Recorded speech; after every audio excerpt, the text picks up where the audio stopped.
If you're outside the UK, please pray for all immigrants in the UK at the moment. I'm talking about England, Northern Ireland, Scotland, Wales, everywhere. Please pray for us. Honestly, we really need it. Just before I started filming this video, another immigrant has been stabbed. This person was innocently in their house and they were just attacked. There's a massive anti-migration, anti-Islam protest going on. People are being attacked. Mosques are being destroyed. Accommodation for asylum seekers are being destroyed. This is really bad. I'm sure you can see some of the videos and the footage on the screen. It is really terrible, and that's what this video is going to be about today. If you're interested, stay tuned. So hi guys, welcome once again to my channel. My name is Anel. So for those of you who do not read the news like me, or you don't watch TV and you are clueless on what is going on in the UK at the moment, maybe you're even in the UK but you still don't know what's going on, let me talk about this. I mean, my channel is mostly for immigrants or for migrants or for people that want to move abroad from Africa, Asia and the Caribbean. So this is a topic that is affecting everybody that watches my channel. If you've ever watched my video, this topic is really for you, okay? So there's a huge massive riot going on across the UK, massive in England and Belfast. It's really bad. Innocent people are being attacked. But let me start from where this whole thing started, okay? So I think somewhere the last days of July, I'm not sure of the exact date, a sick gentleman, somebody who's sick in the head, went to a dance class or a dance whatever and attacked several people, okay, and stabbed these people, and then 3 of these innocent people lost their lives, okay? 3 adorable girls. I can't even imagine the pain that their parents are going through, okay? It was really sad and really heartbreaking. Like, some of these things we hear of them in America is like, you don't think they can ever happen in the UK. So unfortunately this thing happened. This was really sad. So the whole country was mourning with the families that had lost their lives, and then there were 10 other people that were injured, if I can recall correctly, and luckily this sick person was caught. The suspect was caught, but initially the judge or the law enforcement agency or whatever, they were trying to protect the identity of the individual, because by law, if the person is not an adult yet, they have to protect the person's identity. So this was because this person that did the attack, that stabbed these innocent victims, was 17, okay? So they did not share anything about his identity to the public, okay, by law, right? So people started spreading rumors online that, oh, he's a Muslim guy, okay? And then, people were just filling in their own things, because obviously we didn't know who it was. So people were just making up stories, right, on the internet, and that is what started this whole route thing. Whoever posted that this guy is a Muslim, it got people to be angry with Muslims, okay? And then they said he's an immigrant, they said he's an asylum seeker. So a lot of British people were angry with migrant asylum seekers who were Muslims, or anybody that fits such a description. So they started attacking Islamic communities in that area. And then social media, people started talking on social media, and there we could see pockets of violence in various parts of England. We could see Liverpool, Bristol, Manchester, Stoke-on-Trent, Blackpool, and then Belfast. For those of you who don't know, I live in Belfast, and Belfast was what the last place I expected this to happen. Not because it's where I live, but it's because I always thought that when it came to the migrant population, Belfast had the least. I mean, there are so many migrants in Manchester and London and other parts of England compared to Belfast. So I thought people of Belfast would be the least bothered, but apparently I was wrong. It's been extremely violent in Belfast as well. So now they didn't care whether people were in the mosque or not. They were attacking mosques, they were attacking Islamic communities, they were attacking everyone. I mean, if you're a migrant and you fit that description. So it's more of anti-immigration, anti-Islam. They decided that for public safety, okay, they're going to just bring out the identity of the person who did the killing. I mean, and then also because this guy was going to turn 18 years in 6 days time. So why then do you protect his identity to the detriment of the community? So then they showed his identity. I mean, they showed his pictures, they showed how he was, pictures of him when he was younger, they showed his current pictures, they showed his name, and clearly this person that did the stabbing was born in the UK, and then he's lived in the UK all his life, and he is black, but he's not even a Muslim. So if you look at it, like, literally, he's not a migrant. He did not migrate from anywhere. Maybe somewhere along the line his parents or his grandparents migrated, but he himself is not a migrant per se, and he is not a Muslim, okay? So it's like they are just targeting the wrong group of people, and this is obviously going to get our Muslim brothers also angry if care is not taken, and because this is all based on false rumors. Now people clearly know this guy's identity, but why are you still rioting? This has been going on for for several days now. In Belfast, it happened on Saturday, and it was really, really bad. In Belfast, it was so bad, and when the police tried to protect the public, tried to disperse the crowd, the police were attacked. And then to prevent the police from using force to attack the crowd, this is what the Belfast protesters did.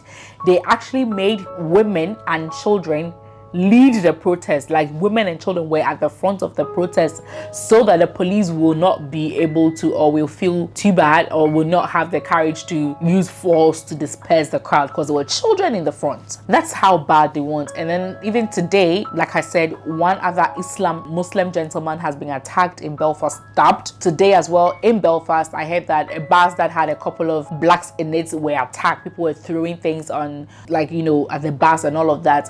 I also saw videos where if you're a car passing at certain places, they would ask if you're a migrant before they let you pass. Like, if you are a migrant, only God knows what they're going to do to you in such areas. So this has become very, very scary for me. I don't know the places to go to and the places that are safe and unsafe. But let me also add that whilst the protesters were routing that there should be no migrants in there are too many migrants, we are taking their jobs, we are taking their benefits, blah blah blah, in Belfast there were also anti-protesters who were also against what these racist guys were doing. There were white people there who were also protesting in our favor, and I've seen a couple of videos as well on the internet where there are other white people that are for us as well as migrants. By the way, this video is proudly sponsored by Lemfi. So for those of you who are hearing Lemfi for the first time, Lemfi is an international money transfer company that allows you to send money from the UK, from Canada and the US to over 10 different African countries. You can send money to Ghana, to Nigeria, to Cameroon, Senegal, Ivory Coast, Benin, Tanzania, Rwanda, Kenya, Uganda at zero transfer charges, zero fees, nothing at all. And on top of that, they have the best rate on the market. Compare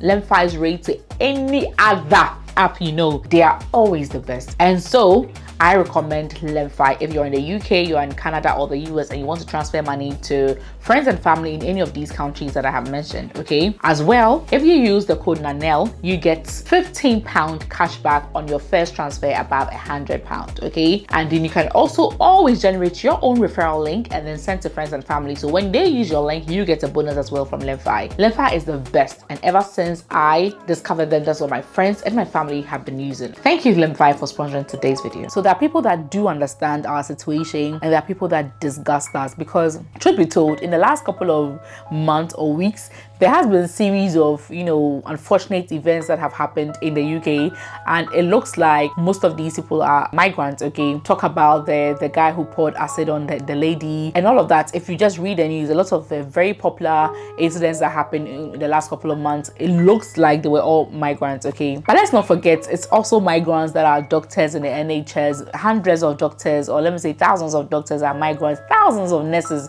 are migrants. And then this gentleman did a video that I think he spoke really well. Let's watch it. Really pisses me off about these far-right led riots of the weekend. It's because half of these absolute thugs probably had a kebab or a Chinese or something else to eat later on that night or the next day when they're hungover. What if something more serious happens to these people, like they have a heart attack and are rushed to hospital and have to be treated by their Middle Eastern, African-born or Filipino doctor or nurse? So they're happy to eat their cuisine, they're happy to have their lives saved by them, but God forbid these hardworking people try to open up a supermarket in the local community.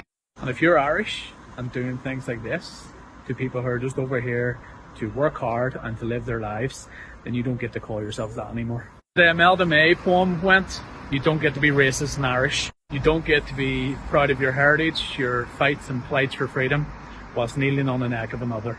We're immigrants all over the world. Hundreds of thousands of us were taken in by countless nations globally.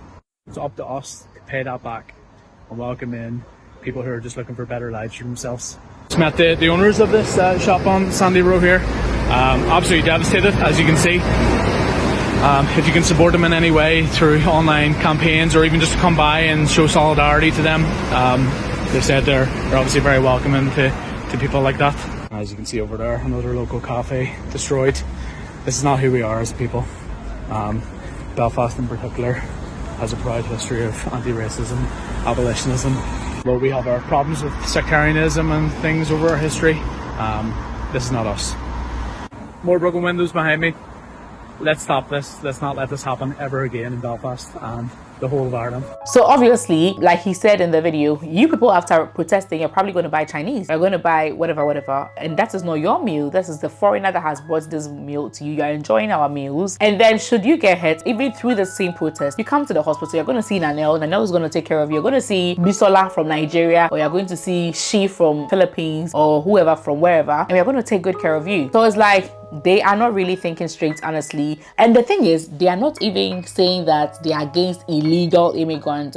They are saying migration in general. So it's not like they're going to ask you whether you are legal or you are illegal. But I think that for now, they are really angry towards Muslim migrants and asylum seekers because of the false news that was spread earlier that the guy who stabbed the 3 girls was a Muslim migrant seeking asylum. And God just protect our Muslim brothers and give them patience, because their mosques are being attacked, their imams and their communities are being attacked. This is so unfair. In Belfast, the shop of one Muslim was burnt, and as they were burning this place, there were people in the shop. They did not care about the lives of these people. Several shops have been burnt to ashes in Belfast that belong to Muslims, okay? And then people's lives could have been easily lost. All I'm praying to God that our Muslim brothers do not get angry as well, because then this battle is not going to end. Imagine if they also decide to retaliate, because innocently they haven't done anything and we are attacking them, and this is how it starts. You hit me, I hit you again. You hit me, who hit me first? They don't even know how it started, and then it goes back and forth. I'm praying to God that this does not happen. On that note, let me also say that the Prime Minister has come out to give full power to the police, that whatever force that they deem necessary to be able to, disperse that such crowds, they should. I utterly condemn the far-right thuggery we've seen this weekend. Be in no doubt, those that have participated in this violence will face the full force of the law. The police will be making arrests, individuals will be held on remand, charges will follow, and convictions will follow. And then people have been arrested, but still these protests is still going on, these riots are still going on, to the extent that in Belfast, there was just adverts that I saw, they are actually planning on doing another one come this Saturday again. Okay, they are planning on doing it, and for this one that they are doing, their major focus is, they said, we still think we need to bring protests to landlords, hotel owners, councillors officers that are giving priority to illegals, but in the meantime, let's gather our communities. No violence or criminality is acceptable. Let's support each other. Saturday, we go again. Spread the word. So with this one, the good thing is that they don't want to do any criminal activities. However, they are still protesting against landlords that give migrant priority.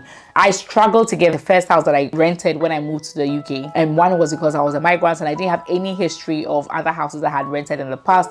And sometimes just your name and your skin color will put the landlords off. I actually had a serious issue with one of the estate agents or the estate companies or whatever, the letting agents, because they treated me very unfairly. And meanwhile, several months after, they told me I was not eligible for the house was still there. And then my employer wrote a letter. At that time, my job was very good. I think I was getting about 35,000 per year. And then I had a very good job and I had enough money. I was willing to pay whatever. Yes, they didn't want to give me the house. And I know of so many migrants that struggle to get a place in UK, especially in Belfast. So I don't see why they are saying that landlords are making us priority. Honestly, I don't know why. But the thing is that this has taught me a few things. That one, low-key, even though we're friends with most of these people, there are some that do not really like us.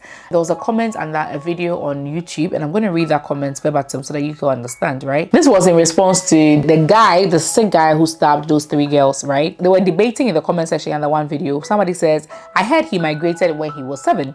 And then another person said, no, he was born here in Cardiff. And then this person wrote, a rat can be born in a stable, but it doesn't make it a horse. Guys, this is very deep, okay? They're trying to say that regardless of whether you were born here in the UK, you have a British passport, you have permanent residency, you've lived here 100 years, you are still not considered part of them. He said a rat can be born in a stable, but it doesn't make it a horse. So you are the rat who has come from Ghana. You are the rat who has come from wherever in Africa. You've come to a stable, and then you have lived here longer, or you were born here, you gave birth here, or whatever. Your other children cannot call themselves horses because they were born here. I don't know if you understand. This is pure racist. This is so much hatred in this person's heart. And this person has been harboring this for so long, and this is time for them to show their violence. People are entering people's houses to attack them. So guys, I'm pleading. I don't want to hear any bad news of anybody who watches my videos, of any migrants who's being attacked. Let us really protect ourselves. I would also say that let us be very vigilant, okay? If you're going somewhere alone in the evening, it's dark, please, especially in these moments, don't. And then our Muslim brothers and sisters, I don't know if it is right for me to say that. Don't wear your, I don't know if it is right for me to say that. But that can make you easily like to be targeted, easily, because it'll be so obvious you are one, okay? But if I'm not supposed to say that, I'm sorry, please forgive me. I'm just trying to find ways that everybody will be safe and sound. If somebody knocks on your door and you even think, if you can afford a camera, I think you should get one so that you can view on your phone who's really at your door before you open the door. Today, somebody knocked on my door, and the area I live is also quite dangerous because those that are even doing these adverts, they are not far from where I live. So I'm really very scared at the moment, honestly. And I've called my Muslim brothers that I know who are in Belfast to ask if they are okay, and thank God the people that I know that are Muslim are all fine. This person knocked on my door, and then I went to open the door to check who it was. But before then, I peeped through the tiny glass, and then it was somebody from Royal Mail, right? So I was confident enough. I just opened the door and I grabbed the parcel. But then again, I thought that what if it wasn't Royal Mail and it was just somebody who was just wanted to stab me and run away? Because remember, people are targeting migrant families, migrant homes. A hotel that hosts a lot of asylum seekers was attacked recently. A lot of people were hurt and injured. So imagine if somebody just hates you because you're black and you're living in wherever. Okay, so we shouldn't let our kids open the doors. We should be the ones to open the doors after we are so sure. If it's somebody bringing a parcel, you can tell them to leave it there. When you think it's safe, then you go for it. Let's be careful. When you're walking and somebody's following you, be careful. When you think you're being followed by a car or with some people in it, drive straight to the police station. Like, let us be very aware, especially in these times, okay, until everything subsides. Okay, guys, please, if you have any other safety measures, please put them in the comments below. So basically, this is what is happening. I pray that this thing resolves by itself, because honestly, I don't want to say this, but this is how wars start. It starts as pockets of violence here and there, and if they are not, you know, resolved, then it becomes such a big war. And I pray that God gives Muslim brothers good hearts to forgive these evildoers, and then, you know, so that they do not retaliate. Because as of now, I've heard that there's people looking for the guy who started spreading the news on social media. Meanwhile, that guy is on holiday, enjoying himself somewhere in another country, you know, enjoying himself. He's chilling by the poolside and all of that, and he's just tweeting stuff and inciting a lot of pain and a lot of violence on social media. And through his posts, look at all the things happening now. Guys, let's protect ourselves, please. Bye.